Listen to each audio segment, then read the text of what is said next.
إن الحمد لله نحمده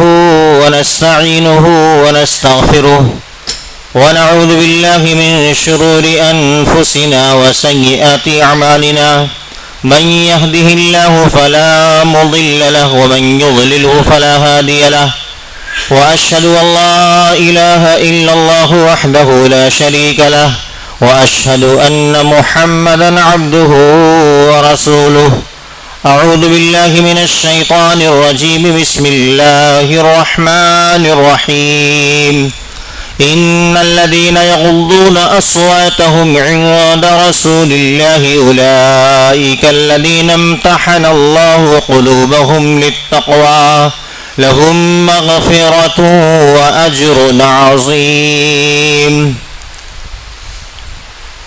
محترم حاضرین جمعہ، برادران اسلام، بزرگان دین، عزیز دوستو، پیارے بچوں، پردہ نشین، خواتین ملت اسلامیہ، تمام قسم کی تعریفات توصیفات بڑائی اور بزرگی، کبریائی، حمد و ثنا اس اللہ ذوالجلال کے لیے لائق اور زیبا ہے جو کل کائنات کا خالق، رازق، مربی اور پالنہار ہے. بعدہ اس کے بھیجے ہوئے تمام انبیاء کرام پر، خصوصاً اس کے آخری نبی جناب محمد رسول اللہ صلی اللہ علیہ وسلم پر ان گنت و بے شمار درود و سلام کے پھول نشاور ہوں. صلی اللہ علی نبینا محمد صلی اللہ علیہ وسلم. محترم حاضرین، خواتین، حضرات، چند جمعہ پہلے ایک عظیم ہستی جو انبیاء کے بعد، نبی کے بعد اس روئے زمین پر سب سے افضل اور جو آفتاب رسالت کے درخشندہ ستاروں میں سب سے روشن نام، عشرہ مبشرہ میں سے ایک، افضل البشر بعد الانبیاء، اس امت مسلمہ کا سب سے افضل امتی، جسے صدیق کا لقب دیا گیا، مراد حضرت ابو بکر صدیق رضی اللہ تعالی عنہ. ان کا تذکرہ میں نے آپ حضرات کے سامنے شروع کیا تھا، لیکن موضوع ادھورا تھا، اور موضوع ادھورا رہے گا بھی اس لیے کہ ان کے اندر اتنی زیادہ صفات تھیں، اتنی خوبیوں کے مالک تھے، اور اتنی قربانیاں تھیں اسلام کے لیے، دین کے لیے، رسول گرامی کے لیے، کہ ان خوبیوں اور ان صفات کا تذکرہ کرنے کے لیے موٹی سی موٹی کتاب ناکافی ہو جائے گی. لیکن چند ایک خوبیوں کا تذکرہ انشاءاللہ میں آج کے خطبہ جمعہ کے اندر کروں گا. اللہ سے دعا ہے کہ بار الہ مجھے قرآن و حدیث کی روشنی میں باتیں رکھنے اور آپ سبھی کو سننے، اور ہم سبھی کے دلوں میں خلیفہ اول ابو بکر صدیق رضی اللہ تعالی عنہ کی محبت، مقام و مرتبہ ہمارے دلوں کے اندر بیٹھائے. آمین ثم آمین. محترم حاضرین، مستدرک حاکم کی روایت ہے جو صحیح مسلم کے شرط پر ہے. وہ روایت حضرت ابو ہریرہ رضی اللہ تعالی عنہ حدیث کے راوی ہیں، کہتے ہیں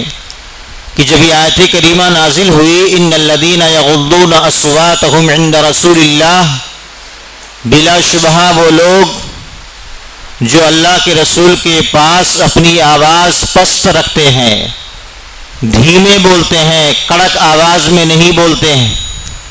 اللہ کے رسول صلی اللہ علیہ وسلم کو مخاطب کرنا ہوتا ہے، بلانا ہوتا ہے، متوجہ کرنا ہوتا ہے تو بڑے ہی ادب و احترام کے ساتھ کرتے ہیں. تو جو ایسے لوگ ہیں جن کے دلوں کو تقویٰ کے لیے اللہ تعالیٰ نے آزما لیا ہے،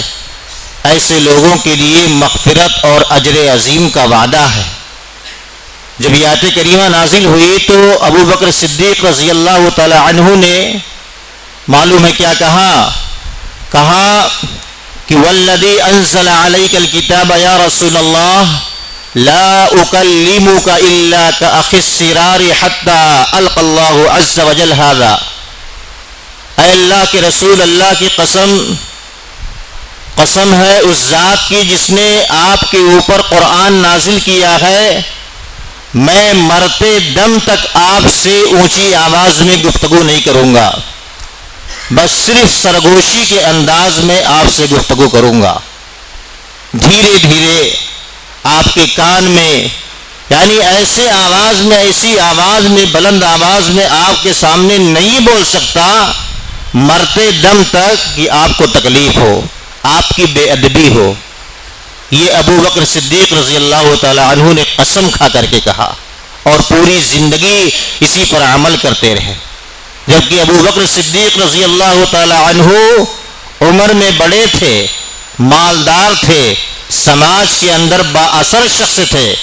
اور ان کی شخصیت اور ان کی ہستی پورے سماج کے اندر سارے لوگ تسلیم کرتے تھے۔ محترم حضرات، صحابہ کرام کے اندر دیکھیے خرچ کرنے کا جذبہ تمام صحابہ کے اندر تھا۔ اگر صحابہ کے پاس دو چیز ہوتی تھی تو ایک چیز اللہ کے راستے میں خیرات کر دیتے تھے، ایک چیز رکھتے تھے، ایک چیز ہوتی تھی آدھا دے دیتے تھے، آدھا رکھتے تھے۔ یہ صحابہ کرام کے اندر اللہ کے راستے میں خرچ کرنے کا جذبہ تھا۔ ایک موقع پر اللہ کے رسول صلی اللہ علیہ وسلم نے صحابہ کرام کو صدقہ کرنے کا حکم دیا تو عمر فاروق رضی اللہ تعالی عنہ کہتے ہیں کہ میں نے سوچا، میرے دل کے اندر یہ خیال آیا کہ آج تو میرے گھر کے اندر مال بہت زیادہ ہے، جب دیکھتا ہوں ابو بکر مجھ سے آگے بڑھ جاتے ہیں، کمپٹیشن میں پیچھے رہ جاتا ہوں، مقابلے میں پیچھے رہ جاتا ہوں، آج مال میرے پاس زیادہ ہے، آج ابو بکر کو میں آگے بڑھنے نہیں دوں گا، آج میں ان سے آگے بڑھ جاؤں گا۔ اسی خیال کو لے کر کے اپنا پورا مال گھر کا اکٹھا کرتے ہیں اور دو حصوں میں تقسیم کر کے ایک حصہ گھر میں چھوڑتے ہیں اور ایک حصہ لا کر کے اللہ کے رسول صلی اللہ علیہ وسلم کے خدمت میں پیش کر دیتے ہیں۔ اللہ کے رسول صلی اللہ علیہ وسلم پوچھتے ہیں کہ عمر گھر والوں کے لیے کیا چھوڑے؟ تو عمر کہتے ہیں یا رسول اللہ بس اتنا ہی جتنا آپ کے پاس میں نے پیش کیا ہے اتنا ہی گھر والوں کے پاس بھی ہے، اس سے زیادہ نہیں ہے۔ اتنے میں کیا دیکھتے ہیں کہ ابو بکر صدیق رضی اللہ تعالی عنہ اپنے گھر کا سارا اثاثہ لادے فادے اپنے ہاتھ میں، جسم پر، پیٹھ پر، سر پر لادے ہوئے رسول پاک صلی اللہ علیہ وسلم کے قدموں میں لا کر کے ڈال دیتے۔ اللہ کے رسول صلی اللہ علیہ وسلم پوچھتے ہیں ابو بکر ارے گھر والوں کے لیے کیا چھوڑ کر کے آئے؟ تو ابو بکر کہتے ہیں یا رسول اللہ گھر والوں کے لیے اللہ اس کے رسول کا نام کافی ہے، جتنا گھر کے اندر تھا سب کچھ میں نے آپ کے قدموں میں ڈال دیا۔ تو اس کے بعد عمر فاروق رضی اللہ تعالی عنہ کا خود بیان ہے کہ اس کے بعد مجھے یقین ہو گیا کہ میں ابو بکر صدیق سے آگے نہیں بڑھ سکتا، میں آگے جا ہی نہیں سکتا۔ اتنا بڑا جذبہ، اتنا اہم جذبہ، اتنا شوق، خیر کے معاملے میں اس طریقے سے اپنی ساری چیزیں سب کچھ لٹا دینے کا جذبہ یہ ابو بکر کے اندر جو ہے وہ کسی کے اندر نہیں ہو سکتا۔ تو یہ ابو بکر صدیق رضی اللہ تعالی عنہ کی گویا کی تعریف خود عمر فاروق رضی اللہ تعالی عنہ کر رہے ہیں، اور کیوں نہ کریں، پوری دنیا نے کیا، اس لیے کہ آپ تاریخ گواہ ہے کہ ابو بکر صدیق رضی اللہ تعالی عنہ کی قربانیاں بہت زیادہ ہیں خلیفہ اول۔ اسی لیے خلیفہ اول اللہ کے رسول صلی اللہ علیہ وسلم کے اشارے اور کنائے اور بہت سارے اقوال کی روشنی میں آپ کو پہلا خلیفہ بنایا گیا۔ محترم حاضرین، اتنا ہی نہیں بلکہ اللہ کے رسول صلی اللہ علیہ وسلم کے بعد ابو بکر صدیق رضی اللہ تعالی عنہ آپ امر بالمعروف اور نہی عن المنکر کے داعی تھے۔ اگر کوئی کام ایسا کرتا ہوا دیکھتے تھے جو قرآن اور حدیث کے خلاف ان کو محسوس ہوتا تھا کہ یہ غلط ہو رہا ہے، فوراً اس پر نکیر کرتے تھے، فوراً ٹوکتے تھے، فوراً اس کو منع کرتے تھے، فوراً اس سے رکنے کے لیے کہتے تھے۔ سیدہ عائشہ رضی اللہ تعالی عنہا کہتی ہیں کہ میرے ابو بکر میرے گھر تشریف لائے اور اس موقع پر انصار کی 2 لڑکیاں اشعار پڑھ رہی تھیں، وہ اشعار جو انصار نے جنگ بعاث کے موقع پر پڑھے تھے، وہی اشعار انصار کی 2 لڑکیاں پڑھ رہی تھیں۔ حالانکہ وہ لڑکیاں گانے بجانے والی نہیں تھیں، ایسا پیشہ ور لڑکیاں نہیں تھیں کہ گانا بجانا کر کے اور کماتی تھیں، بلکہ وہ عید کا موقع تھا، خوشی کا موقع تھا، اس لیے وہ اشعار پڑھ رہی تھی۔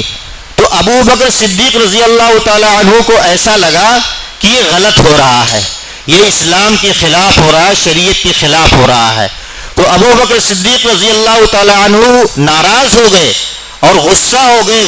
غصے میں آ کر کے کہا کہ رسول اللہ کے گھر میں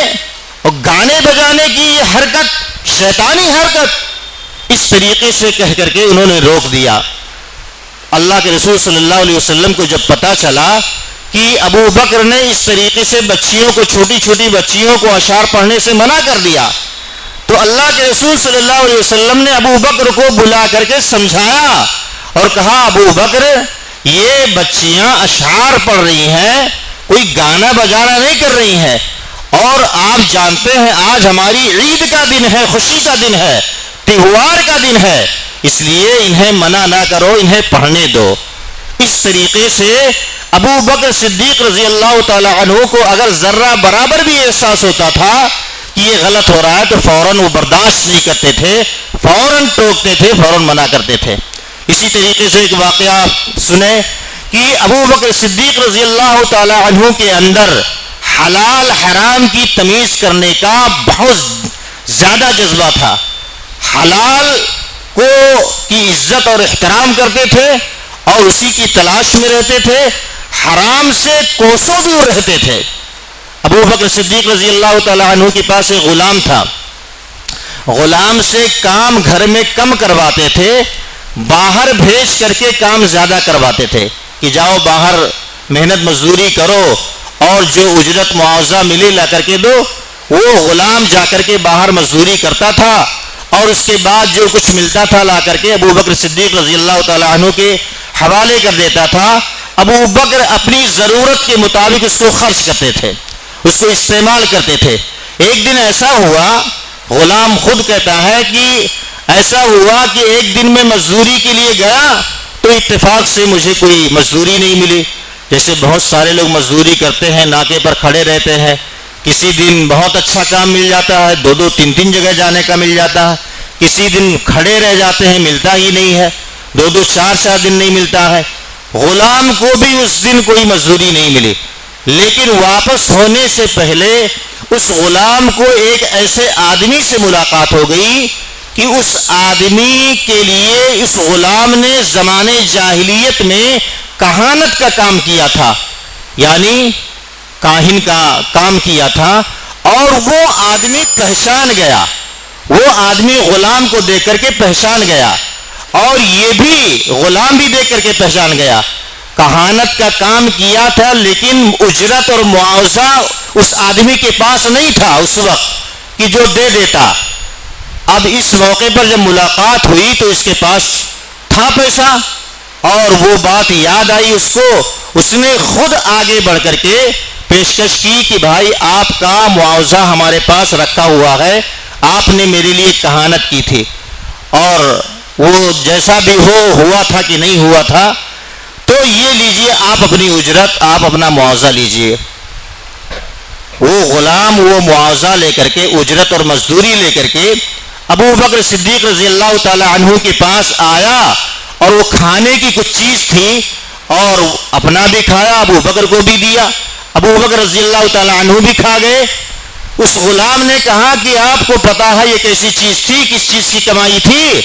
ابو بکر صدیق نے کہا نہیں مجھے کچھ نہیں پتا ہے۔ اس غلام نے کہا زمانے جاہلیت میں نے کہانت کی تھی اور اس وقت مجھے مزدوری نہیں ملی تھی، آج اس آدمی سے ملاقات ہوئی، اس آدمی نے اسی کہانت کی مزدوری آج اس نے دیا ہے، حالانکہ میں کاہن واہن نہیں تھا، میں نجومی نہیں تھا، میں یہ سب نہیں تھا، بس اس کو دھوکہ دینے کے لیے، اس کو اطمینان دلانے کے لیے میں نے ایسا کر دیا تھا کہ جب یہ کہہ رہا ہے تو لاؤ کچھ نہ کچھ پڑھ ہی دے، لاؤ کچھ نہ کچھ کر ہی دے، اس کو اطمینان ہو جائے، اس لیے میں نے کر دیا تھا، میں کاہن و نجومی نہیں تھا۔ تو ابو بکر صدیق رضی اللہ تعالی عنہ نے کہا کہ اچھا وہ چیز تو تم نے مجھے کھلا دیا، فوراً اپنا ہاتھ حلق یعنی گلے میں منہ میں ڈال کر کے اور پیٹ کے اندر کی ساری چیزیں قے کر کے باہر نکال دیتے ہیں، یہ سوچ کر کے کہ وہ حرام چیز، حرام مال، حرام کمائی، حرام کی وہ چیز میرے پیٹ کے اندر نہ رہ جائے، اس لیے انہوں نے پیٹ کی ساری چیزیں الٹی کر کے نکال دی۔ تو یہ ابو بکر صدیق رضی اللہ تعالی عنہ کا زہد، ورع، تقوی اور پرہیزگاری، حلال حرام کے درمیان تمیز کرنے کا یہ جذبہ تھا کہ ہمارے پیٹ میں اگر ایک قطرہ بھی جائے تو وہ حلال کا جائے، حرام کا نہ جائے۔ اسی طریقے سے ہمیں اور آپ کو بھی ہونا چاہیے، حرام سے ہمیں دور رہنا چاہیے، حلال کو تلاش کرنا چاہیے، حلال کے لیے پوری محنت، تگو دو اور ایڑی سے چوٹی کا زور لگا دینا چاہیے حلال کمانے کے لیے۔ کوئی کمائی سے نہیں روک رہا ہے، اسلام تو یہاں تک کہتا ہے کہ نماز سے فارغ ہو پھر مسجد میں بیٹھنے کی ضرورت نہیں ہے، اللہ کی زمین میں پھیل جاؤ، فَإِذَا قُضِيَتِ الصَّلَاةُ فَانتَشِرُوا فِي الْأَرْضِ وَابْتَغُوا مِنْ فَضْلِ اللَّهِ، اللہ کے فضل کو تلاش کرو، یعنی کمائی کرو، محنت مزدوری کرو، خوب کماؤ، لیکن حلال طریقے سے، حرام طریقے سے نہیں۔ حرام طریقے سے آیا ہوا مال چاہے جتنا آدمی بڑا ہو کر کے پہاڑ ہو جائے، لیکن انجام اور نتیجے کے حساب سے وہ آدمی ناکام ہوگا، وہ ناکام ہوگا، اس کا نتیجہ خطرناک ہوگا۔ دنیا کے اندر لوگوں کو نگاہوں میں چاہے جتنا بڑا آدمی آ جائے، چاہے جتنا بڑا آدمی بن جائے کہ یہ بڑا آدمی ہے، اس کے پاس فلیٹ ہے، بنگلہ ہے، گاڑیاں ہیں، کئی گاڑیاں ہیں، بڑا خوشحال آدمی ہے، لیکن میرے بھائیوں یہ ظاہری کامیابی یہ آخرت کی ہمیشہ کی ناکامی کا سبب بن جائے گی۔ اس لیے جائز طریقے سے کمائیں، حلال طریقے سے کمائیں، حرام طریقے سے بالکل نہ کمائیں، نہ اپنے بچوں کو کھلائیں نہ خود کھائیں۔ حلال کم ہے یہ مانتے ہیں، حلال مشکل سے آئے گا، کم آئے گا، لیکن اسی میں کامیابی ہوگی اور نتیجے کے اعتبار سے اسی میں آپ کامیاب رہیں گے اور سارے لوگوں کی کامیابی رہے گی۔ محترم حاضرین، حضرت ابو بکر صدیق رضی اللہ تعالی عنہ کی بات چل رہی ہے۔ حضرت ابو بکر صدیق رضی اللہ تعالی عنہ کی تعریف دیکھیے، اگر سماج کے اندر ہم اور آپ لوگ رہتے ہیں، اگر آپ کے زمانے کے لوگ جو فی الحال موجود ہیں، اگر کسی کے بارے میں 10 لوگ مل کر کے گواہی دے دیں کہ فلاں آدمی اچھا ہے، اس سے میں نے معاملہ کیا ہے، لین دین کیا ہے، کاروبار کیا ہے، تجارت کیا ہے اور ہر اعتبار سے آزمایا ہے، اس کو کھرا پایا، بہت اچھا پایا ہے، لین دین کا بڑا اچھا آدمی ہے، معاملات کا بہت صاف آدمی ہے، 10 لوگوں نے اگر گواہی دے دی تو وہ آدمی اچھا ہے، وہ آدمی اچھا ہے۔ جب 10 لوگ گواہی دے رہے تو اکثریت گواہی دے گی، اس لیے کہ وہ آدمی غلط کر ہی نہیں رہا، اس کا مزاج ہے ہی نہیں کہ غلط کرے۔ اسی طریقے سے ابو بکر صدیق رضی اللہ تعالی عنہ کے دور میں، ابو بکر کے زمانے کے جو صحابہ کرام تھے، صحابہ خود ابو بکر صدیق رضی اللہ تعالی عنہ کی تعریف کرتے تھے اپنی زبانوں سے۔ عمر فاروق رضی اللہ تعالی عنہ خود تعریف کر رہے ہیں کہ ابو بکر سیدنا و خیرنا و احبنا الی رسول اللہ صلی اللہ علیہ وسلم، ابو بکر ہمارے سردار ہیں، ابو بکر ہم میں سب سے بہتر ہیں اور ابو بکر ہم میں سب سے زیادہ رسول اللہ صلی اللہ علیہ وسلم کو سب سے زیادہ پیارے اور محبوب ہیں۔ یہ کون کہہ رہے ہیں؟ ان کے زمانے کے عمر فاروق رضی اللہ تعالی عنہ گواہی دے رہے ہیں۔ اور اتنا ہی نہیں، عمر فاروق رضی اللہ تعالی عنہ کہہ رہے ہیں کہ لو اوزینا ایمان و ابی بکر، اگر ابو بکر کے ایمان کو اور اہل زمین کے ایمان کو باہم تولا جائے. دیکھیے ایک طرف ابو بکر کا ایمان اور ایک طرف روئے زمین پر جتنے بھی انسان اور جنات بستے ہیں سب کے ایمان کو تولا جائے تو لا رجح بہ، ابو بکر کا ایمان بھاری ہو جائے گا. اللہ اکبر. یہ عمر فاروق رضی اللہ تعالیٰ عنہ تعریف کر رہے ہیں کہ ابو بکر صدیق رضی اللہ تعالیٰ عنہ کا ایمان سب کے ایمان سے بھاری ہو جائے گا. یہ عمر فاروق رضی اللہ تعالیٰ عنہ تعریف کر رہے ہیں. تو اب عمر فاروق ان کے زمانے کے، ان کے دور کے، ان کے ہم پلہ، ان کے برابر، ان کے ساتھ اٹھنے بیٹھنے والے، ان کے ساتھ جنگوں میں شریک ہونے والے عشرہ مبشرہ میں سے وہ گواہی دے رہے ہیں کہ ہمارے سردار ہیں، ہمارے مقتدا، ہم ان کی اقتدا کرنے والے ہیں، ہمارے پیشوا رہبر ہیں. اللہ کے رسول صلی اللہ علیہ وسلم کے بعد، اللہ کے رسول کے بعد ابو بکر صدیق رضی اللہ تعالی عنہ ہم میں سب سے بہتر ہیں اور رسول اللہ صلی اللہ علیہ وسلم کو سب سے زیادہ پیارے اور محبوب ہیں. محترم حاضرین، ابو بکر صدیق رضی اللہ تعالی عنہ کے بارے میں حضرت علی رضی اللہ تعالی عنہ کا موقف کیا تھا، یہ اس لیے بیان کیا جا رہا ہے کہ کچھ حضرات جیسے رافضی ہیں اور خوارج ہیں اور اسی طریقے سے اہل تشیع ہیں، شیعہ حضرات، یہ کیا کہتے ہیں کہ ابو بکر اور عمر یہ غاصب ہیں، یعنی خلیفہ حضرت علی کو خلیفہ بننا چاہیے اور خلافت ان کو ملنی چاہیے. ان لوگوں نے غصب کر لیا تھا، نعوذ باللہ. اور اسی دشمنی میں آ کر کے شیعہ حضرات حضرت ابو بکر کو،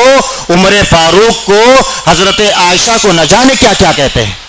نہ جانے کیا کیا کہتے ہیں، برا بھلا کہتے ہیں. حضرت عبداللہ بن عباس رضی اللہ تعالیٰ عنہ فرماتے ہیں کہ عمر فاروق رضی اللہ تعالیٰ عنہ کی جب شہادت ہو گئی اور آپ کے نعش کو، آپ کے جنازے کو چارپائی پر رکھا گیا، سارے لوگوں نے آ کر کے چاروں طرف سے گھیر لیا اور سارے لوگ عمر فاروق رضی اللہ تعالیٰ عنہ کے لیے اللہ سے مغفرت کی دعا کر رہے تھے.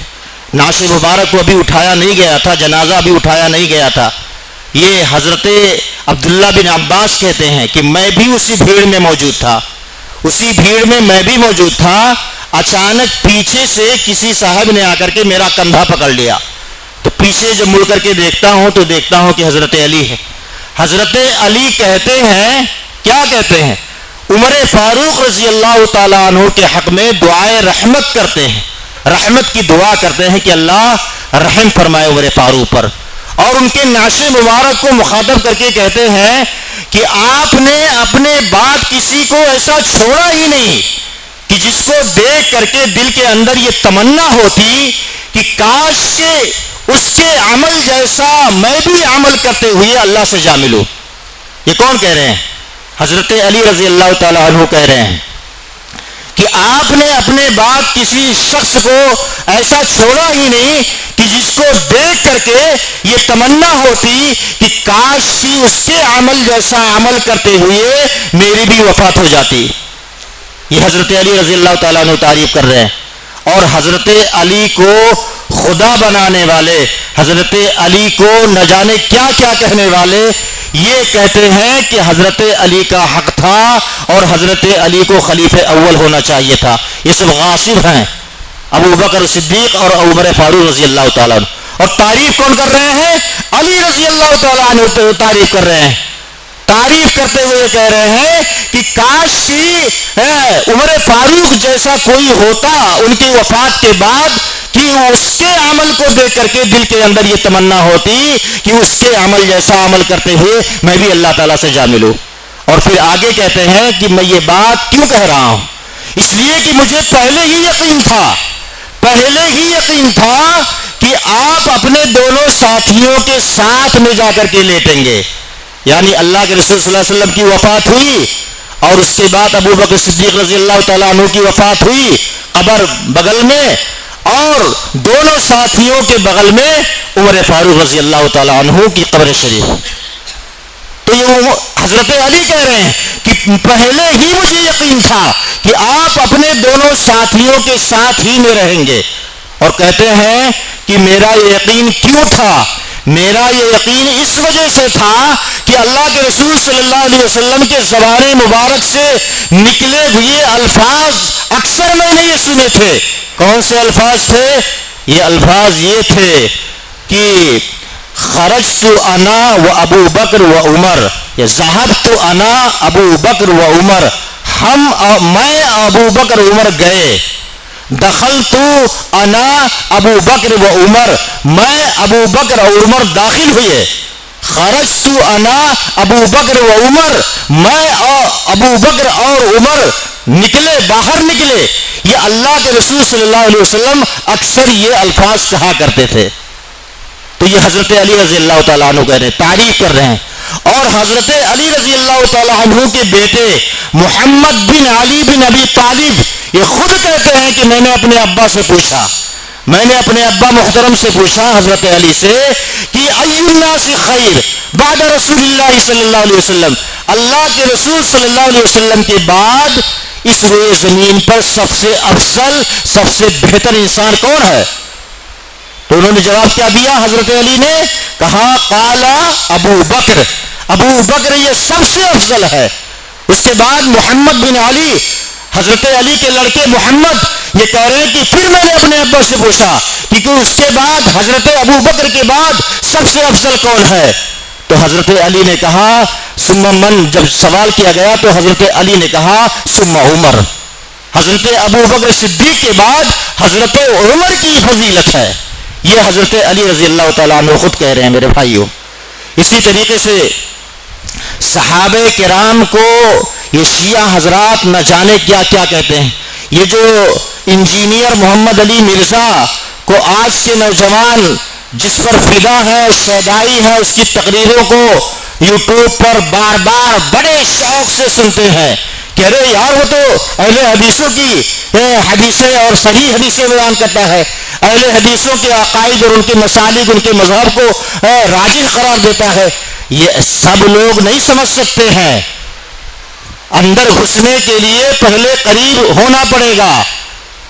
اس لیے وہ انجینئر محمد علی مرزا یہ آپ کی جو صحیح باتیں، جو قرآن اور حدیث کی باتیں، اس کو کوئی غلط تھوڑی کہہ سکتا، اس لیے وہ صحیح باتیں کچھ پیش کر کے اور نوجوان طبقے کو اپنی طرف مائل کرنے کے لیے اس طریقے سے وہ باتیں پیش کرتا ہے اور اپنے سے قریب کرتا ہے۔ اس کے بعد یہ بیچ بیچ میں کہیں کہیں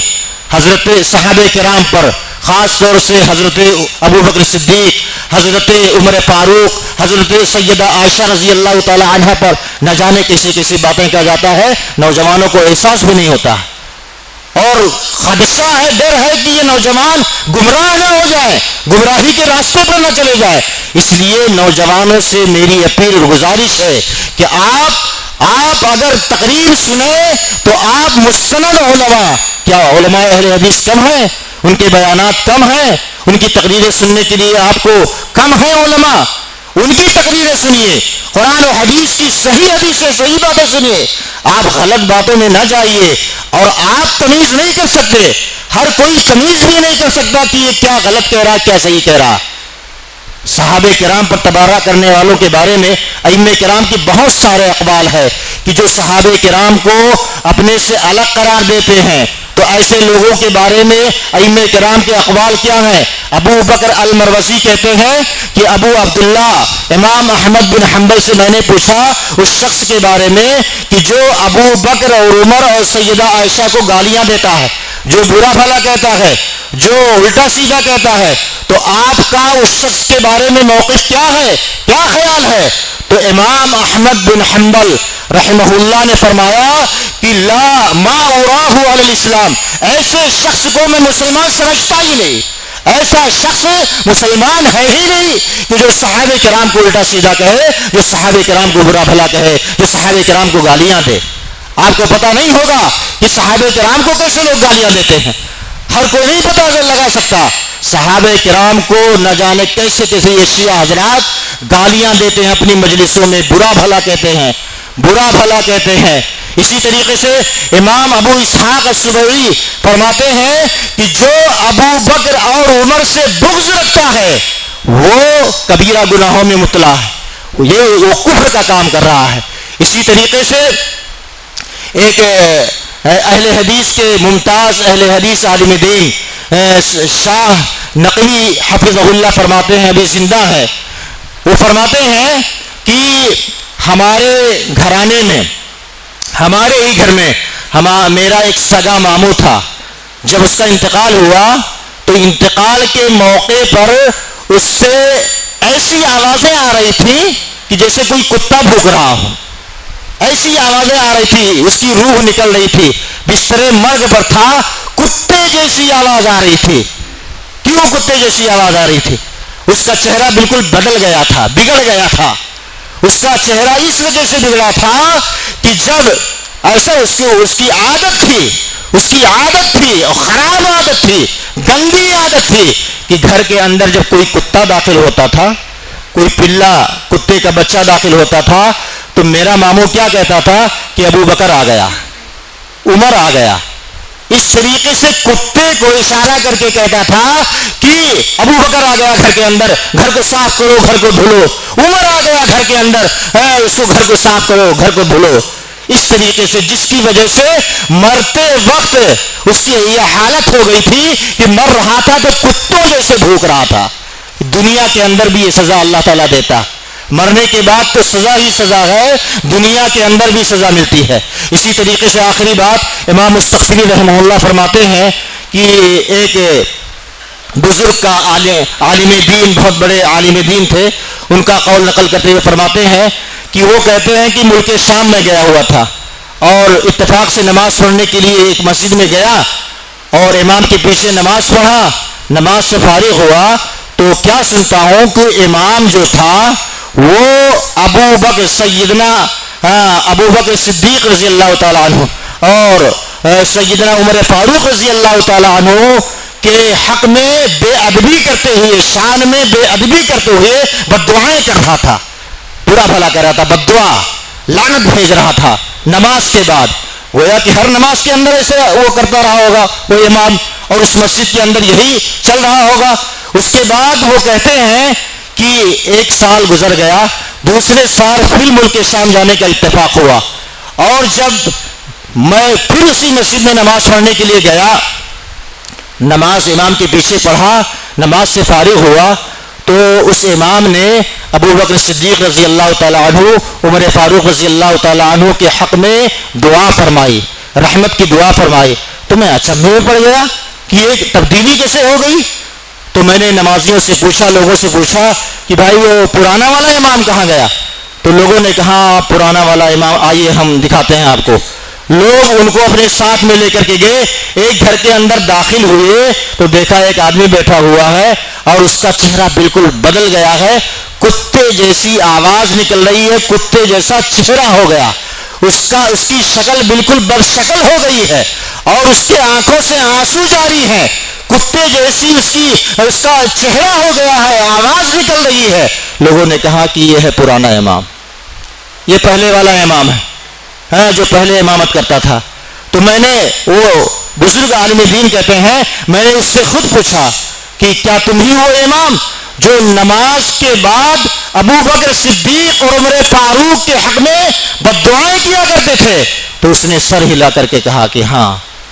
تو اللہ تعالیٰ دنیا کے اندر بھی سزا دیتا ہے صحابہ کرام کو، برا بھلا کہنے والوں کو، اور آخرت میں تو سزا ہی سزا ہے۔ اللہ رب العالمین سے دعا کرے کہ بار الہ ہم سب کو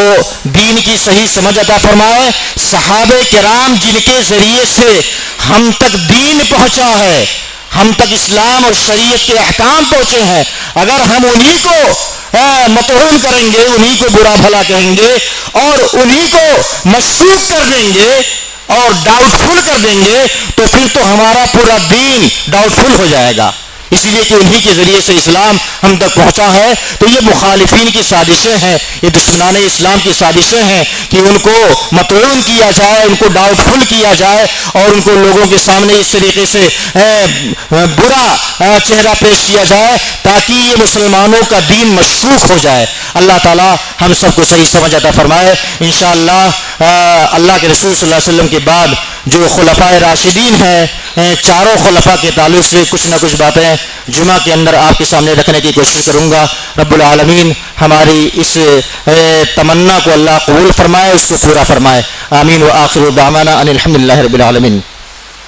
ان اللہ وملائکتہ یصلون علی النبی یا ایھا الذین آمنوا صلوا علیہ وسلموا تسلیما اللهم صل علی محمد وعلى آل محمد كما صليت على ابراہیم وعلى آل ابراہیم انک حمید مجید اللهم بارک علی محمد وعلى آل محمد كما بارکت علی ابراہیم وعلى آل ابراہیم انک حمید مجید عباد اللہ رحمکم اللہ ان اللہ یأمر بالعدل والإحسان وإیتاء ذی القربى وینہی عن الفحشاء والمنکر والبغی یعظکم لعلکم تذکرون اذکروا اللہ یذکرکم وادعوه یستجب لکم ولذکر اللہ اکبر واقیموا الصلاۃ۔